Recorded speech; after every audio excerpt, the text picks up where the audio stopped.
resolver a questão número 6 da nossa aula de eletrodinâmica, aula de número 3 da nossa revisão turbo, beleza? Então vamos lá. Fala assim, ó, a figura mostra um circuito elétrico composto por uma fonte de energia ideal E e três lâmpadas idênticas, L1, L2 e L3, que são acionadas por chaves ideais C1, C2 e C3, respectivamente. Quando as chaves estão fechadas, a corrente na fonte IE vale 60 mA. As três lâmpadas estão acesas e as correntes I1, I2 e I3 são iguais e de valor 20 mA. Abrindo-se a chave C3, a corrente na lâmpada L3 torna-se nula e a lâmpada se apaga, enquanto as correntes IE, I1 e I2 têm respectivamente os seguintes valores. Ou seja, a questão quer saber o que vai acontecer com as correntes I1 e I2 e a corrente total do circuito IE quando a lâmpada L3, então, ela for apagada, ou seja, quando eu acionar, né, essa chave C3, quando eu abrir essa chave, a corrente não mais passa por ela e ele quer saber então qual vai ser o comportamento das lâmpadas I1 e I2, na verdade das correntes elétricas que atravessam as lâmpadas L1 e L2. Bom, como o problema diz aqui pra gente, essas lâmpadas elas são idênticas, beleza? E eu posso entender o comportamento das lâmpadas de uma maneira bem semelhante ao que acontece com os resistores. Então, inicialmente, eu vou dizer que cada uma dessas lâmpadas vai ter uma resistência R. Então, R, R e R. Beleza?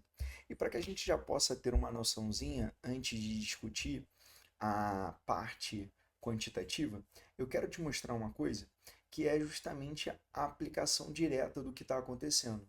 E aí, para isso, a gente vai olhar para o nosso simulador aqui, para o PET. Quando a gente olha para o PET, e ele está aqui aparecendo agora para a gente consegue observar o seguinte, que a descrição do problema é bem semelhante ao que eu tenho aqui. Só que eu coloquei aqui alguns instrumentos, na verdade um instrumento que é o amperímetro. E em cada ramo do meu circuito eu coloquei então um amperímetro para justamente medir a corrente que está passando em cada uma das lâmpadas. E coloquei aqui um amperímetro que vai medir a corrente total do circuito. E aí eu vou seguir o procedimento que a questão pede. Então, ó, inicialmente, as três chaves estão fechadas, tudo bem? E quando eu ligar aqui o circuito, as três lâmpadas vão acender e a gente vai ficar de olho nas correntes elétricas que vão estar aparecendo justamente nesses amperímetros aqui. Então vamos lá, vou ligar. Então, bom, liguei. Primeira coisa que você tem que perceber é que a corrente elétrica que está passando pelas lâmpadas são idênticas, né? Já que as lâmpadas são iguais, a corrente elétrica total do circuito vai se dividir igualmente. Então, 0,9 está passando pela lâmpada L1, 0,9 pela lâmpada L2 e 0,9 pela lâmpada L3, beleza? E aí a corrente total do circuito vale 2,7 A. Observa que agora eu vou abrir a chave C3 e a lâmpada L3 vai apagar e a gente vai analisar o que está acontecendo com a lâmpada L1 e com a lâmpada L2 em termos de corrente elétrica. E também vamos analisar o que está acontecendo com esse amperímetro aqui, se haverá mudança ou não. Então vamos lá, vou aqui abrir a chave. Primeira coisa que eu quero que você perceba, ó, a corrente elétrica do circuito, no caso, né, nos ramos onde estão as lâmpadas L1 e L2, elas não foram alteradas. Porém, a corrente elétrica total do circuito, ela diminuiu. E aí isso tem que chamar a nossa atenção. Ou seja, quando eu tiro uma dessas lâmpadas que estão associadas em paralelo, a corrente elétrica, então, ela diminuiu. E observa que as correntes nas lâmpadas L1 e L2 permaneceram a mesma. Agora, por que isso acontece? E aí a gente vai ter que voltar lá para o nosso caderninho para a gente poder, então, analisar o que está acontecendo fisicamente. Então, primeira coisa aqui que a gente vai lembrar com você é da primeira lei de Ohm. Então, lembra lá que a primeira lei de Ohm, U é igual ao REC, que seria lá a resistência equivalente do circuito, vezes o I, beleza? Bom, Como eu estou numa associação em paralelo estão todos submetidos a uma mesma diferença de potencial, e isso a gente consegue ver, né? Se eu chamo aqui de A, não há nenhum resistor, então aqui também é ponto A, não há nenhum resistor aqui, eu tenho um nó, eu posso chamar esse cara aqui também de ponto A, e aqui eu também vou ter um outro ponto A.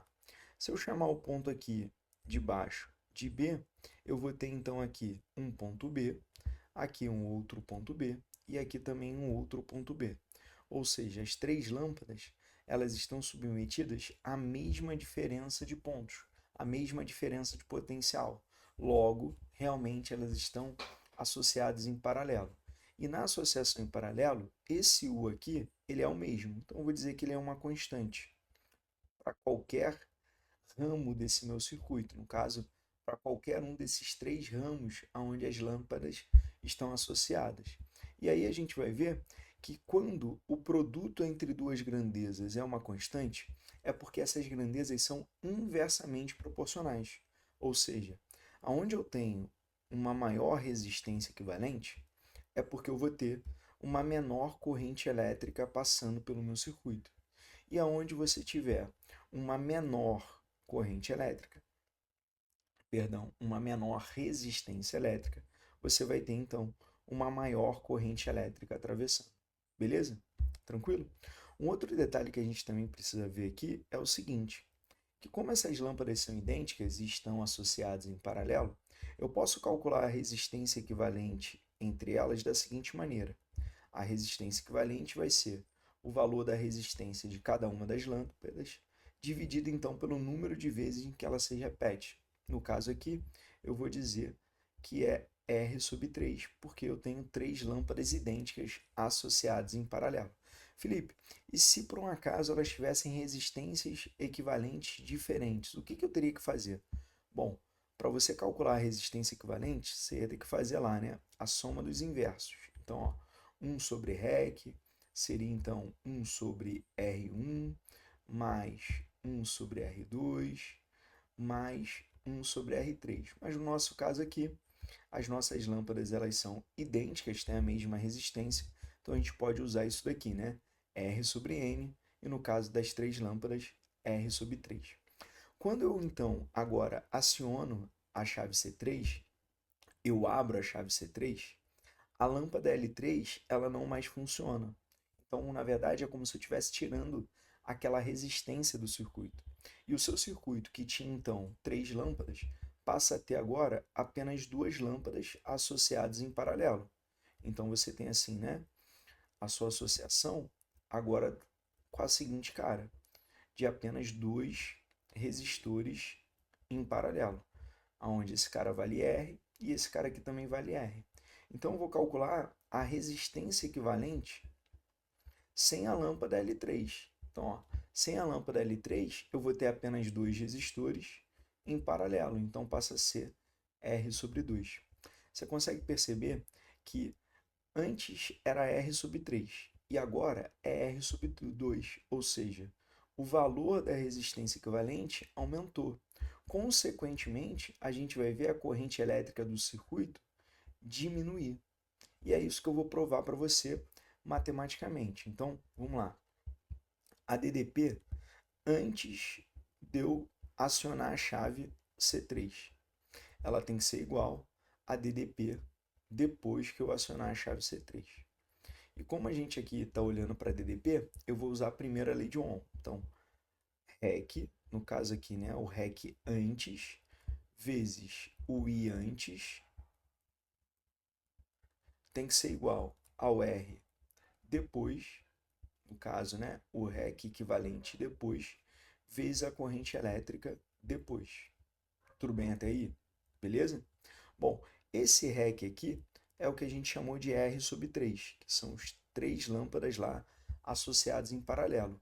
E essa corrente elétrica antes aqui, ele disse para a gente, vale justamente ali os 60. Então, vou colocar aqui, ó, vezes 60. Igual ao REC depois, quando eu tiro, então eu abro a chave C3 e a lâmpada L3 ela apaga, então passa a ser R sobre 2. E aí eu preciso saber então qual vai ser o valor dessa corrente elétrica que eu estou chamando de I depois. Tudo bem? Então, ó, simplificando o R de um lado com o R do outro, lembrando que 60 sobre 3 vai dar 20, então a gente vai ter 20 é igual ao I depois, isso daqui então sobre 2. E quando a gente então multiplicar cruzado, a gente vai ver então que a corrente elétrica, depois que eu abro a chave C3 e a lâmpada consequentemente L3 apaga, vai ser então 40 mA. Então foi o que a gente realmente analisou, né? À medida que a resistência equivalente do circuito aumentou, a corrente elétrica total do circuito ela diminuiu, beleza? O que era 60 agora passa a ser 40. Então aqui, ó, era 40 mA. E como essas lâmpadas são idênticas, né, como L1 e L2 continuam sendo idênticas, essas correntes elétricas elas vão se dividir igualmente. Então, para dar 40 o total, então você tem que ter o I1 sendo igual a 20 mA e o I2 também sendo igual a 20 mA. E aí, quando a gente analisa aqui as opções, a gente vê que o único gabarito possível é a letra A. Beleza? Então, aqui resumindo rapidamente. Lembrando que quando a resistência equivalente aumenta, a corrente elétrica diminui. Se por um acaso a resistência equivalente diminuir, a corrente elétrica, então, ela vai aumentar. E sempre que eu estiver associando resistores ou lâmpadas em paralelo, a resistência equivalente ela vai tender a diminuir e, consequentemente, a corrente elétrica ela vai aumentar. Beleza? A corrente elétrica total do circuito ela tende a aumentar. Muito obrigado, galera. E aí a gente se vê na próxima. Até mais.